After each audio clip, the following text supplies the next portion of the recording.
Alors, Ezra. Hello, hello. What is this little dance? Well, you said you wanted a two-shot, so I'm trying to give the camera something interesting with the back of my head.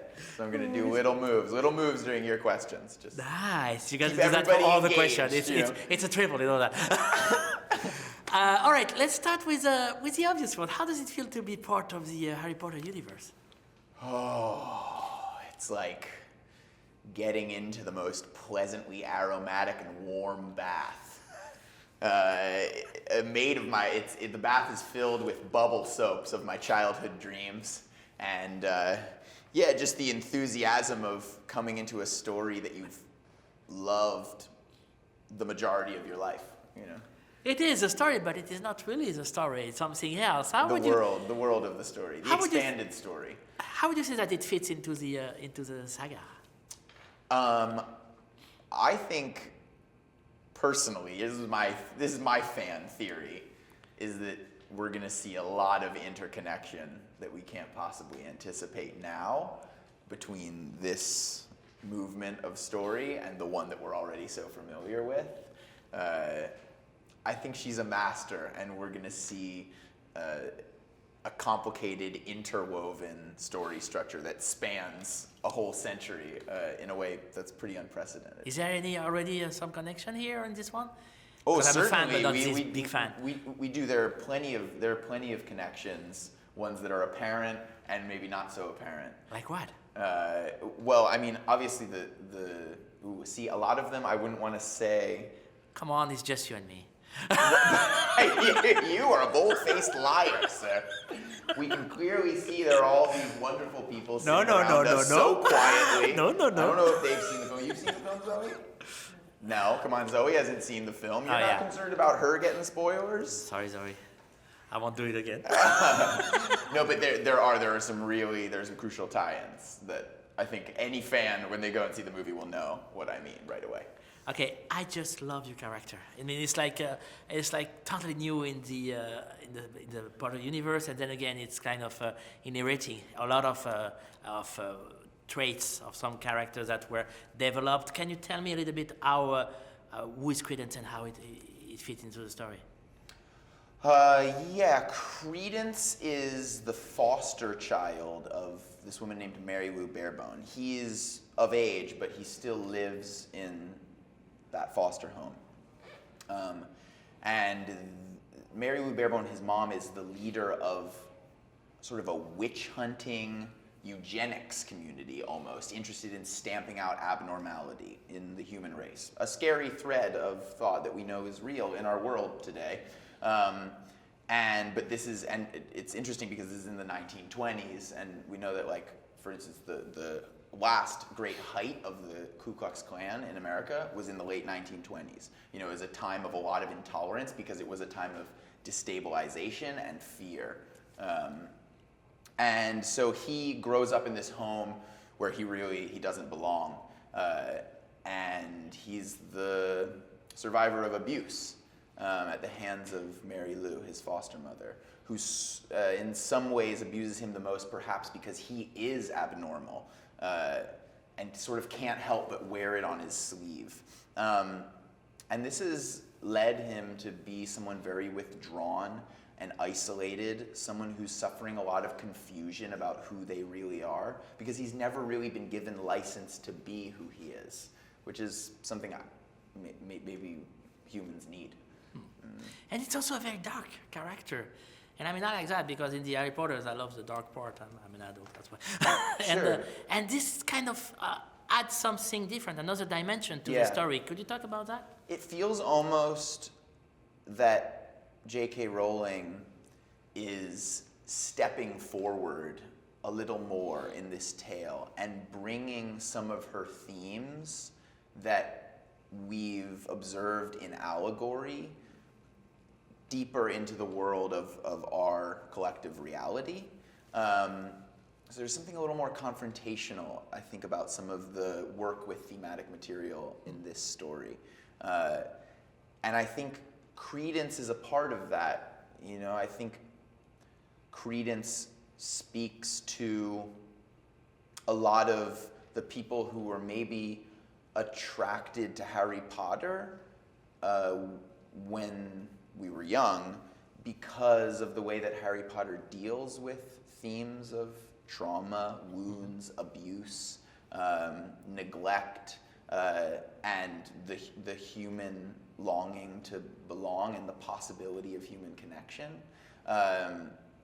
And I think Credence sort of brings the cautionary tale and the tragedy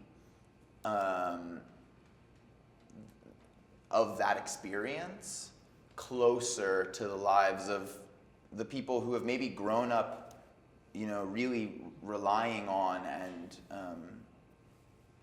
getting so much healing from J.K. Rowling's prior work. And so there's a part of me that feels like Credence is speaking to them in some ways. What you said before is really true. I mean, of course, it's more a human world-based story because it's in New York in the 20s, most of the film. But they didn't shy away of the negative part of it. I mean, it's very political, it's very social. It talks about segregation, and it's Harry Potter, so it's magic too. But could you tell a little bit about that?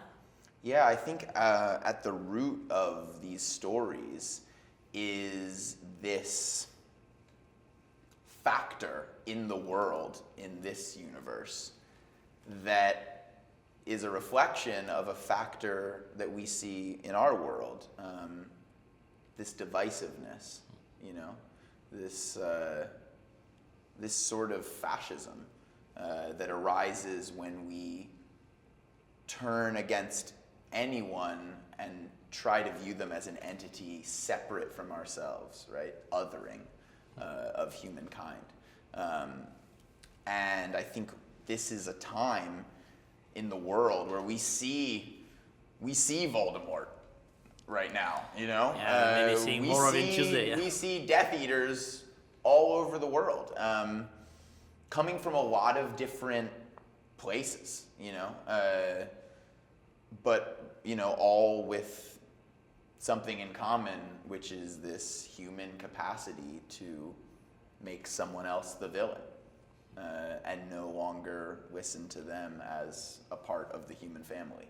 And so I think that J.K. Rowling, in some ways it feels like she's been preparing us for these times. And it's almost like the advent of Fantastic Beasts is a wake-up call to, all of us Dumbledore's army youngsters, who have grown up with this morality tale that directly confronts this form of fascism that it looks like we're going to have to contend with in a very real way in our adult lives. And so maybe we're sleeper agents, and we're all going to be activated. There are keywords in Fantastic Beasts and where to find them, and we're all going to get out of the theater and work to, come to each other's aid and bring compassion to the world and practice the ethos of Harry Potter in the world of this real world of muggles and magicians, We're continuing on this. Would you say that the kids will see all this in the film or just go through to the magical part? Well, They're smarter than we think. I think young people in a lot of cases have more of a capacity to let in information and understand complicated material than adults, because adults have put up barriers in their own perception. There's the borders in our mind that keep out foreign entities that don't align with our systems of thought and belief. Kids don't have those, so kids are ready to take in information. Kids are the best audience for fiction, and I think kids are capable of handling a lot more than we give them credit for in a lot of circumstances. I mean, I think kids from a younger age than we'd like to admit or remember are confronting the scariest and darkest things in the world. The nightmares come quick. And so I think they'll understand a lot. And I think that a lot of these themes are universal and touch something very central,